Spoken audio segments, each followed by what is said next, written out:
Hello there, this is Fragger here from the community side of AchievementHunter.com. Now with some more Jumper with Hard Target, last level walkthrough, and I'm also going for Speed Demon at the same exact time, which is beating the game very quickly. It doesn't really give you an idea on how quick you have to do it, but it's usually about an hour and a half to beat it, and I ended up beating in about half an hour, 45 minutes, and somewhere in that range. I don't really know.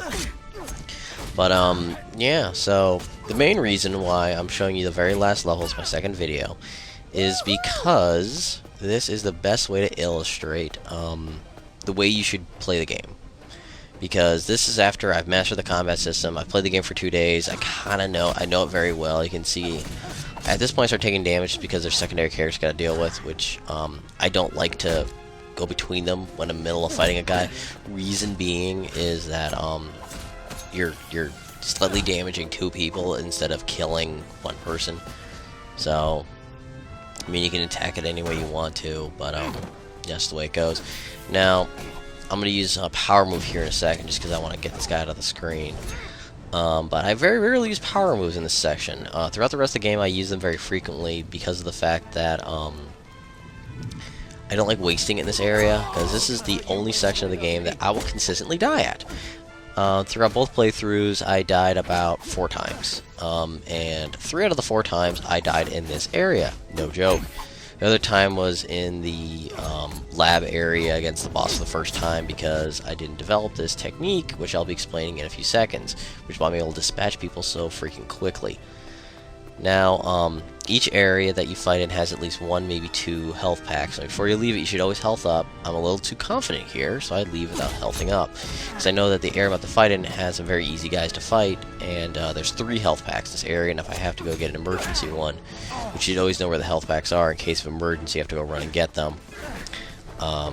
So, you know, things like that happen. Now, we see here when I'm fighting a whole ton of people, I changed my combat up a little bit, which I will switch between people, because when I'm fighting 2 or 3, I'll fight 1 person at a time, just because it's a little easier that way. But when I'm fighting like 8, what I'll do is I'll try to highlight the weakest character, and from there I'll you know, take them out. Now the other 2 on the left hand side there was best, but here's when a section I'll always use my power move in, because this is the hardest part of the level in my opinion. More harder than the boss is tedious, this is just a pain in the ass.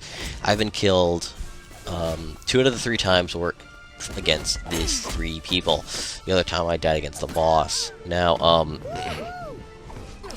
the big thing about this is the fact that you're fighting 2 of the highest tier females and the highest tier male.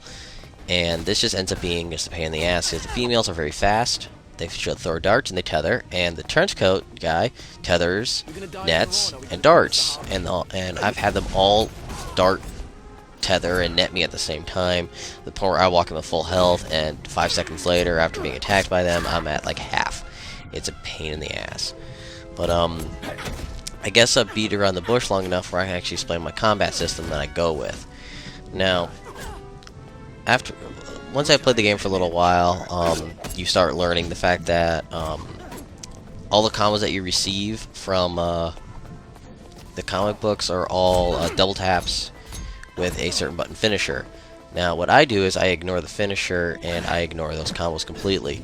Now what I do is I initiate combat with an open zone, like left or right. Let's say for the sake of the doubt, like this guy right here. Let me see if I fight the next guy correctly. No, I fuck up. No, this is the part we're gonna see what I do correctly. I attack the open zone and I just follow green. That's all I do. And then I'll usually end with a Y. But what I mean by green zones is let's say I start with A. The A is the clear zone, and while I'm pressing A for the first time, X opens up as a green zone. You hit A 1 more time, because if you jump from one direction to another without doing it twice, you'll pause. So you'll swipe and be all like, what's going on? Oh, left side. And during that time, the character has moved that green zone to a red zone, so it'll get countered and thrown to the ground almost every time. What you want to do is you want to go like one direction. If you start attacking a direction, hit it twice. It doesn't matter if you meant to or not. Like if it's a white zone, as long as it's not a red zone, of course, because if you try to double tap that, you're just gonna hit them once, knock to the ground. It's not gonna matter. But make sure you always double tap. It's the greatest way you can do it, because the green zone's gonna stay there. It's always gonna stay there. So And the reason why I thought of this method was that's the only way to beat this boss. If you fight that method with this boss, you will beat him.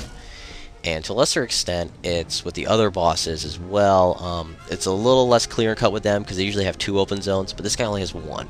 So you always have to attack him in the front. And by the front can mean, of course, any of the directions, but it's always you're attacking him from the front first.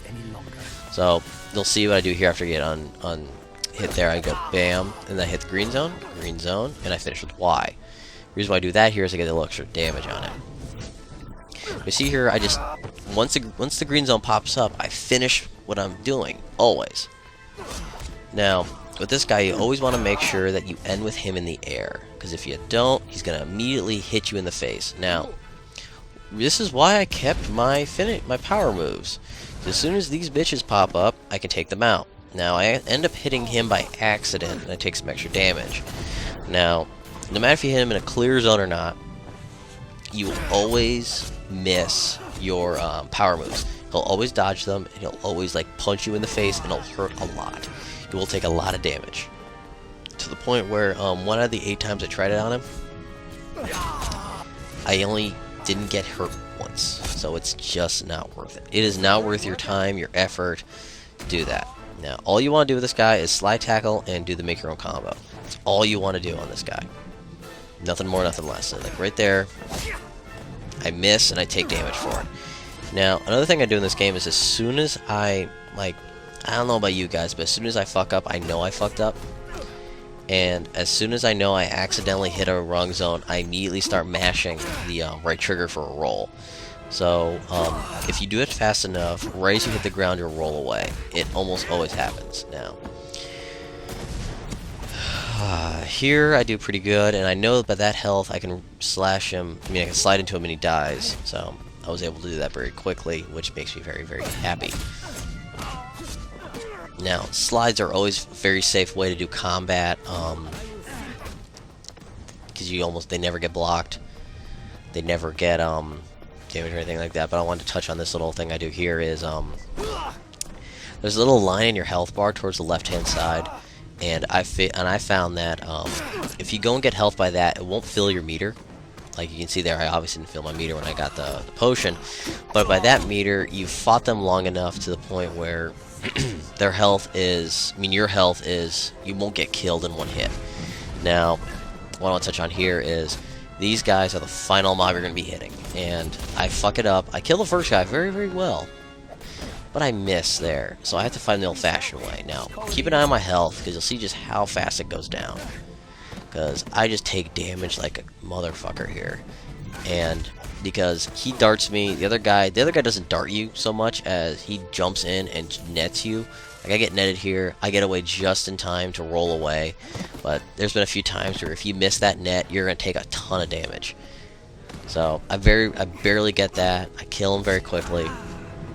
And at this point on, this guy's ass is mine. So you'll see here, this is the best. You'll see the best make your own combo coming up here after the slide move. There you go. That's how clear it is. Where I just follow it the entire time. And if you do that for every boss, I mean, literally, I hit the last level, clocked in about 20 minutes. I'm not joking. It's because I did that the entire time with all the bosses, most of the characters, and it just makes your life easy. And it's very good against the construction workers too, because they tend to shoot you when you're not paying attention. And since you're very erratic with your moves, you're not very samey, you don't get shot a lot. So it makes your life a lot easier. Now you see there, I don't knock them to the ground, so I get punched. So here we go. We're almost done here. I've been babbling for over 9 minutes, and hopefully some of this has made sense. But I just wanted to, explain this game isn't that hard. It's just you got to get the combat down, or you're gonna die, and you're not gonna get your 2 for 100 like right here. Which means I beat the game very quickly, and I got hard target, which was a bitch to get. It took me 2 days to get hard target, which hard target was actually my original intention. I wanted to get, that was my goal for the game, and it was my last achievement, so that always sucks when that's your goal. But, whatever. This game wasn't too bad. I hope you enjoyed it, and I hope you play it, because it's not that bad. So, see you later on achievement hunter.com. Toodles.